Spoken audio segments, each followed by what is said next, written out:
Okay, let's just jump right in. I want to speak directly to you for a second. This explainer, it isn't really for people who feel 100% absolute certainty about their life's direction. It's actually for those of you who pray, who do the self-reflection, but still find yourself staring at the ceiling at night quietly asking this exact question. Am I really on the right path, or am I just hoping I am? If that is you, let me just reassure you right now. People who are walking totally blindly, completely far from their purpose, they rarely wrestle with direction like that. The very fact that you're even asking this question means your spirit is awake. So let's dive into this, because the source material we're unpacking today offers a truly profound paradigm shift. You know, we've basically been conditioned to think that being on the right path means everything is going to be easy, clear, and just perfectly laid out for us. But the reality? The steps of a good person are ordered, even when they feel incredibly confusing. We're going to walk through 7 distinct signs of divine alignment today, and we'll ground them in simple, everyday personal growth examples. As you'll see, true alignment rarely looks like what we expect it to. Section 1. The illusion of comfort. Let's go ahead and shatter a major myth right out of the gate here. Being on the right path does not always equal comfort. See, the world's view of growth is supposed to be marked by total ease, visible success, and constantly opening doors. But God's view, the path of true spiritual growth, it often feels narrow, inconvenient, and honestly, sometimes really painful. When you look at historical and scriptural examples of deep personal growth, the guide almost always disrupts comfort first. Think about it for a second. Abraham had complete stability, and he was asked to walk away from it. Moses had peaceful anonymity and was sent back into direct confrontation. Peter had a secure livelihood, and he was called completely out of the boat. God doesn't usually start by rearranging your environment to make you more comfortable. He actually starts by challenging exactly what you rely on. Why? Well, because comfort makes us settle. Comfort can quietly and easily just replace obedience. So what often happens is that the things you can clearly see are removed, specifically, so you learn to trust what you cannot see. Let's bring this down to earth.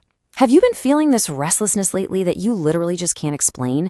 Are the old things that used to completely satisfy you suddenly feeling empty?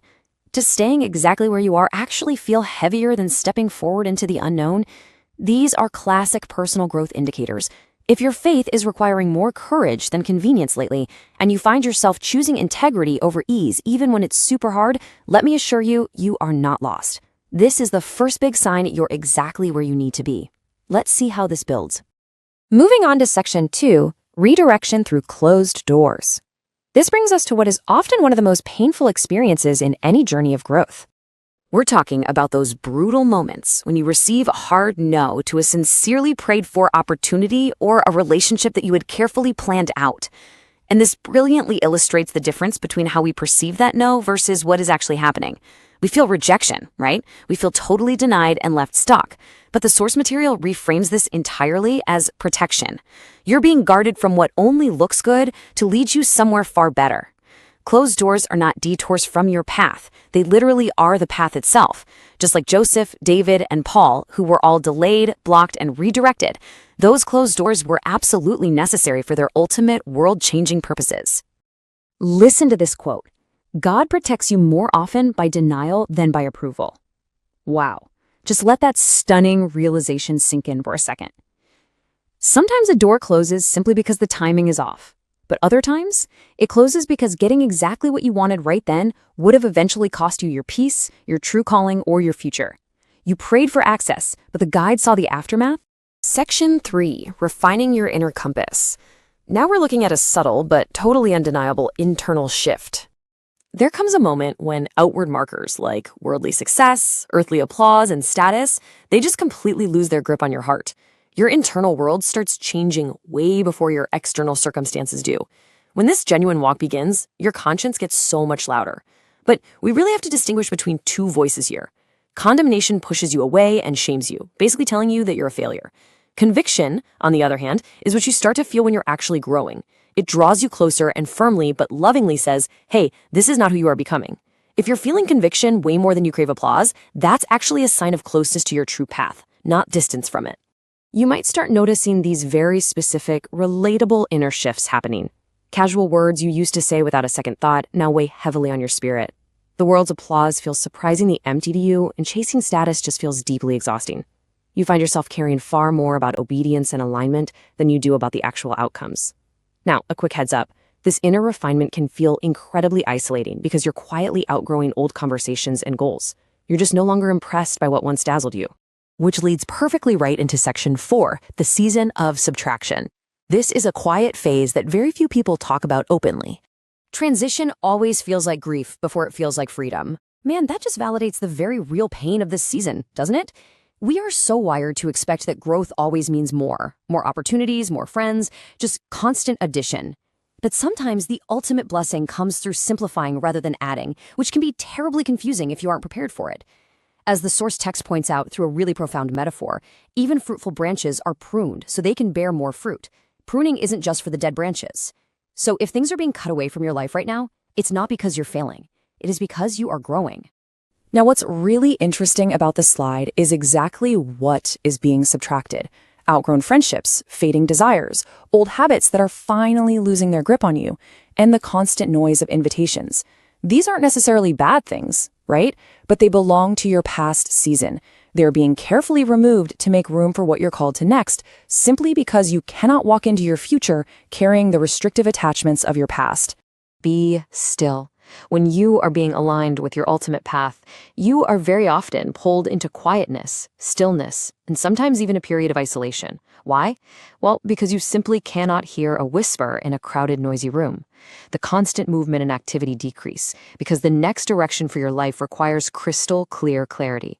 And clarity is only ever born in the quiet. So be still. Section 5. Finding peace in uncertainty. This brings us to our final and perhaps the ultimate indicator of divine alignment. True peace is not the magical absence of trouble. It is having complete confidence in the guide while the storm is raging around you. This is where we look at the one sign that defies all human logic and circumstance. It's about maintaining a profound, steady calm right in the middle of totally unresolved situations. This is a peace that surpasses all logical understanding because it comes purely from alignment. Think of the biblical story of Jesus sleeping during a terrifying storm.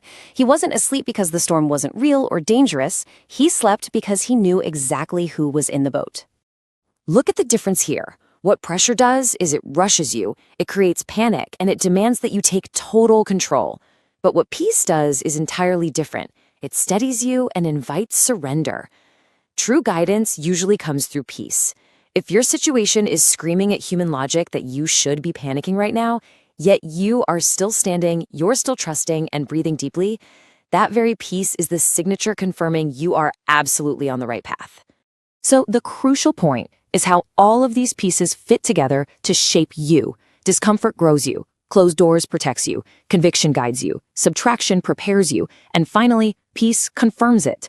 If you recognize these elements in your own journey of personal growth, I really need you to know that you're not wandering aimlessly, you aren't behind schedule, and you certainly aren't being punished. You are being faithfully and intentionally shaped. I want to leave you with this one final, really provocative thought to carry with you today. If you don't know the destination, do you trust the guide? You see, you don't have to have everything perfectly figured out today. You don't need absolute certainty before you take the next obedient step. If you can walk by faith, trusting the process and the presence more than the details, the clarity you're looking for will absolutely meet you along the way. Thank you so much for joining me in this explainer. Keep walking, stay faithful, and trust the journey.